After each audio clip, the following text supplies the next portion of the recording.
اور میں اپنے فیصلے میں اس کو ظاہر کروں گا۔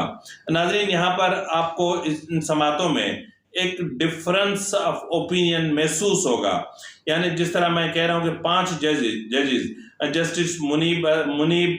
جسٹس اعجاز الحسن، جسٹس عائشہ،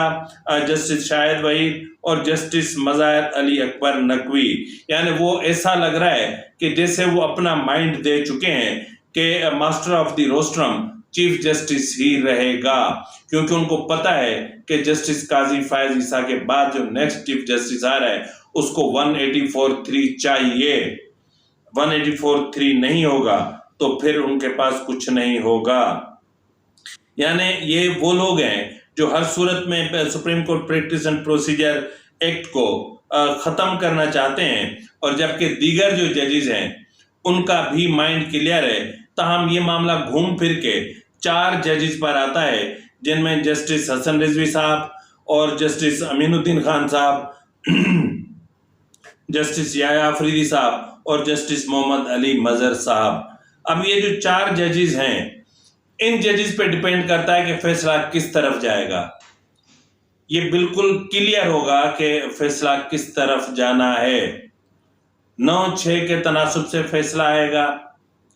یہی چیزیں ہیں نا، 9-6 کے تناسب سے آئے گا، یا پھر اسی طرح کے تناسب سے یہ جائے گا۔ لیکن یہاں سوال پیدا یہ ہوتا ہے کہ جسٹس قاضی فائز عیسیٰ کا کیا جانا ہے؟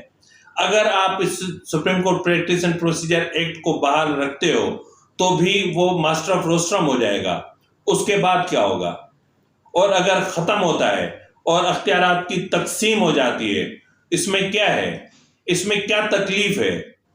اگر کسی کو رائٹ آف اپیل ملتا ہے تو اس میں ان ججز کو کیا تکلیف ہے، ان کو کیا پرابلم ہے؟ میں نے کہا نا کہ یہ وہ ججز ہیں کہ جنہوں نے 184(3) کو پولیٹیکل انجینئرنگ کے لیے بڑی بے دردی سے استعمال کیا ہے، شرمناک انداز میں استعمال کیا ہے۔ ناظرین، تاریخ اپنے آپ کو ظاہر کرتی ہے، تاریخ بتاتی ہے، تاریخ چھپتی نہیں ہے، چھپاتی نہیں ہے۔ جس طرح میں نے کہا نا کہ جو ہیومن رائٹس سیل کا جو ریکارڈ ہے وہ جلا دیا گیا ہے، کیونکہ اس میں 184(3) کے کیسز میں کیا کیا ہوتا رہا، اس کے سارے کارنامے، ان کے سارے کرتوت، ان کی ساری سیاہ کاریاں اس میں موجود ہیں۔ اور اب ہونا تو یہ چاہیے کہ اس کی تحقیقات ہوگی تو ہی پتہ چلے گا۔ اس کے علاوہ ناظرین، جسٹس اپنا آصف سعید کھوسہ نے فروری 2019 میں ایک عدالتی اصلاحات کا یعنی 184(3) کے حوالے سے ایک ڈرافٹ تیار کیا تھا، اور اس میں پھر ججز نے آپس میں ڈسکس کیا تھا، پھر ایک کمیٹی بنی تھی، اور اس کمیٹی میں 184(3) کا وہ جو ایک ڈرافٹ تھا وہ لاپتہ ہو گیا، وہ گم ہو گیا، وہ پتہ نہیں کہاں چلا گیا۔ یہ بہت شرم کی بات ہے، بہت افسوس کی بات ہے کہ اس طرح کے کتنی اپیلیں، کتنے ڈرافٹ، کتنے کیسز، کتنی ہیومن رائٹس کی درخواستیں، کتنی کرمنل پروسیڈنگز کی درخواستیں، کتنی ضمانتوں کی درخواستیں، کتنی ملکیتوں کی تقسیم کی درخواستیں اسٹور روم میں پڑی ہیں، لیکن ہمارے جج صاحبان کو ذرہ برابر بھی نہ لحاظ ہے، نہ حیا ہے، نہ شرم ہے کہ معاملات کو عدالتی اصلاحات کے ذریعے معاملات کو کسی اچھی اور بہتر سمت لے جایا جائے، لیکن وہ ایسا نہیں چاہتے۔ بہرحال ناظرین، اب جو ڈیپینڈ کرتا ہے، جس طرح میں نے کہا کہ یہ 4 ججز ہیں، یہ 4 ججز جس طرف جائیں گے یہ فیصلہ اسی طرف جائے گا۔ جس پلڑے میں ان 4 ججز یعنی جسٹس حسن رضوی صاحب، جسٹس امین الدین خان صاحب، جسٹس یحییٰ آفریدی صاحب اور جسٹس محمد علی مظہر صاحب، یہ ان پر منحصر ہے کہ یہ کس پلڑے میں اپنا ووٹ ڈالتے ہیں۔ جس پلڑے میں انہوں نے اپنا ووٹ ڈالا، سمجھ لیں، جس طرح میں نے کہا نا کہ 5 ججز جن میں جسٹس منیب اختر، جسٹس اعجاز الحسن، جسٹس عائشہ اور جسٹس شاہد وحید اور جسٹس مظاہر علی اکبر نقوی، 5 یہ اور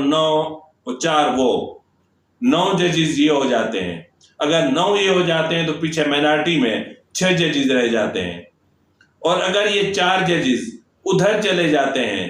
تو پھر جو ہے وہ بہرحال آج انتہائی اہم دن ہے، اور سپریم کورٹ کی تاریخ کا اہم ترین دن، اور یہ وہ دن ہے جو سنہری حروف میں لکھا جائے گا، کیونکہ ان سماعتوں کے دوران ہم نے ججز کو بھلے انہوں نے اداکاری کی ہو کہ ہم ایک ہیں، ہم ساتھ بیٹھے ہیں، لیکن ان کے کنڈکٹ سے، ان کے بیہیویئر سے، ان کے سوالات سے، ان کے وکلاء کے منہ میں سوالات یعنی جوابات کا لقمہ سوالات کی صورت میں ڈالتے ہوئے دیکھا گیا، اور آج بھی ایسا ہی محسوس ہوا کہ چیف جسٹس کو کہنا پڑا کہ آپ کو جو کہنا ہے وہ آپ اپنے جو فیصلے میں یا جو آپ اپنا آرڈر تحریر کریں گے اس میں لکھ دیجئے گا، یہاں کہنے کی کیا ضرورت ہے۔ تو بہرحال بہت ساری چیزیں ہیں، اب کیا کہہ سکتے ہیں، ججز ہیں، ججز کی مرضی ہے۔ جسٹس باقر نجفی کے بیٹے کو پروٹوکول چاہیے، اور chief justice Lahore high court کے پاس جو ہے وہ GOR میں 3 عالی شان قسم کے بنگلے اس کو الاٹیڈ ہیں۔ عیاشی کی زندگی ہے جی، جیو کھاؤ پیو عیش کرو۔ اور یہ بھی اطلاعات ہیں کہ علی باقر نجفی کا معاملہ سپریم جوڈیشل کونسل میں بھی جا رہا ہے۔ یہاں میں جاتے جاتے کچھ اور بھی خبریں ہیں، لیکن ٹائم کا مسئلہ ہے، تو ان خبروں کو میں اگلے ویلاگ میں شامل کروں گا کہ عمران خان کے خلاف جو ہے وہ نیکسٹ جو ہے وہ کون آ رہا ہے، اور صداقت علی عباسی کا بلاخر انٹرویو ڈان ٹی وی نے ٹیلی کاسٹ کر دیا۔ اب اس انٹرویو میں کتنے بڑے جھول ہیں، کتنے بڑے تضاد ہیں، اور کہاں کہاں جمپ ہیں، اور کس طرح کا انٹرویو ہے، اور اس کے بعد ڈان ہی میں کام کرنے والی ایک خاتون نے کس طرح کا ٹویٹ کیا، یہ سب ملاحظہ کیجئے گا اگلے ویلاگ میں۔ فی الوقت اتنا ہی، فی امان اللہ۔